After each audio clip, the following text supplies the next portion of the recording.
Corea del Sur es un país con contrastes fascinantes. Cuando hablamos de arquitectura, es notorio cómo lo antiguo y lo moderno se mezclan para dar una estética muy particular. Y no estoy diciendo que este sea el único país donde ocurre, pero que sea justamente Corea del Sur uno de esos países donde de repente ves un edificio futurista, una ciudad futurista, y te basta simplemente con voltear y notar una estructura que parece detenida en el siglo XV.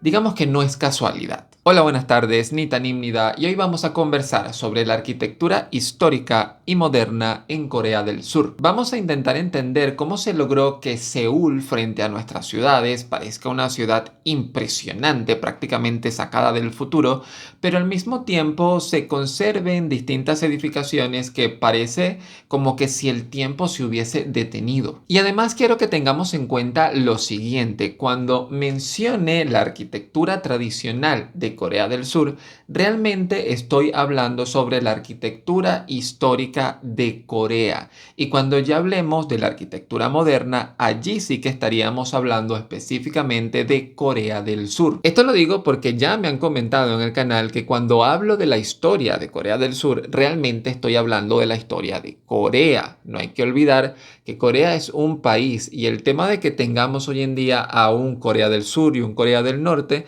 es simplemente una situación histórica en un país que está en este momento dividido. ¿Y sabes qué? Señor, señora, persona anónima que tiene una foto de perfil de Pikachu, te estoy hablando a ti, Naruto 34XD, tienes razón.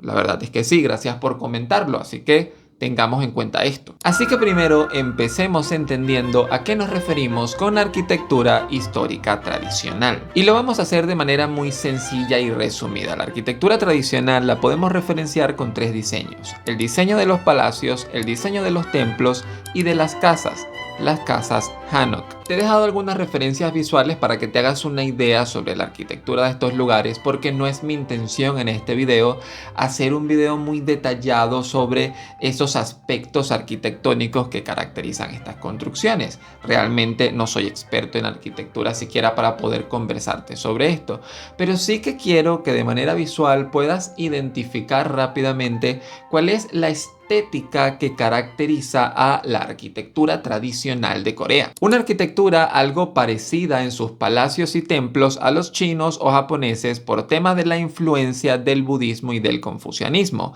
aunque con sus diferencias si prestas atención. Y por cierto, hablando sobre los templos budistas, notarás que normalmente estos templos están ubicados a las afueras de las ciudades y muchas veces en montañas. Y en el caso específico de los templos budistas, esto responde a cosas que van más allá de lo arquitectónico. Si bien es cierto que los budistas encontraron una gran ventaja en retirarse a zonas lejanas para poder practicar la meditación, la concentración y la reflexión, esto no niega que el confucianismo persiguió a los practicantes del budismo para obligarlos a adaptarse a las prácticas confucianas. Y como supondrás, esta persecución no acabó bien. La persecución a los budistas terminó haciendo que estos últimos se exiliaran de las grandes ciudades y terminaran buscando refugio en las montañas, en zonas de difícil acceso, para poder seguir llevando a cabo sus prácticas religiosas.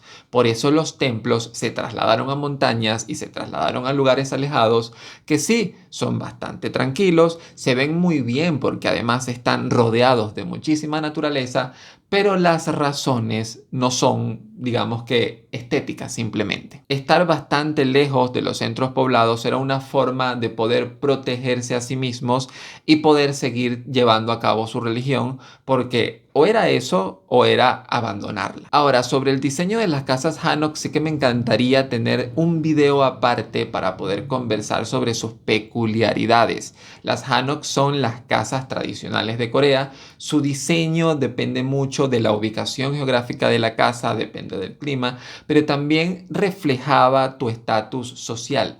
Por ejemplo, si eras de un estatus social alto, estas casas solían estar divididas en un espacio para hombres y en un espacio para mujeres. Pero de estas casas, lo que más me parece interesante es el ondol, un sistema de calefacción único de Corea y que mantiene caliente el suelo. De hecho, hoy hay apartamentos con suelo que se calienta, herederos de este sistema de calefacción. Por supuesto, no se utiliza el mismo método hoy que se utilizaba anteriormente de forma tradicional para mantener los suelos calientitos, pero lo cierto es que me parece bastante interesante que haya sido en Corea que se haya dado esta manera de mantener calientes los hogares y no en otros lugares, por lo que sería bastante interesante entrar en materia, investigar por qué se dio esto aquí y por qué no se aplica en otros países, sabiendo que aún hoy en día se sigue aplicando en los apartamentos modernos de Corea. Toda la arquitectura que te he mostrado hasta el momento se desarrolló en Corea entre la época de los Tres Reinos y la dinastía Joseon, del siglo I al siglo XIX. Pero todo cambió con la invasión japonesa y posterior guerra civil dentro de Corea, que terminó partiendo el país por la mitad y dejó a una Corea del Sur devastada y con la necesidad de ser reconstruida. Nos ubicamos entonces en el año 1954, en un país destruido por la guerra, con una población analfabeta, pobre y que de repente tienes que tomar todo eso y convertirlo en la Seúl que es hoy. Aquí una hipótesis que podría sostener es que los coreanos estaban tan motivados por reconstruir su país y aprovechando que sus ciudades estaban destruidas, pues las levantaron desde cero con diseños arquitectónicos impresionantes para que llamaran la atención del extranjero. Y efectivamente, no hicieron nada de eso. Los diseños arquitectónicos modernos responden más a lo estético que a lo utilitario.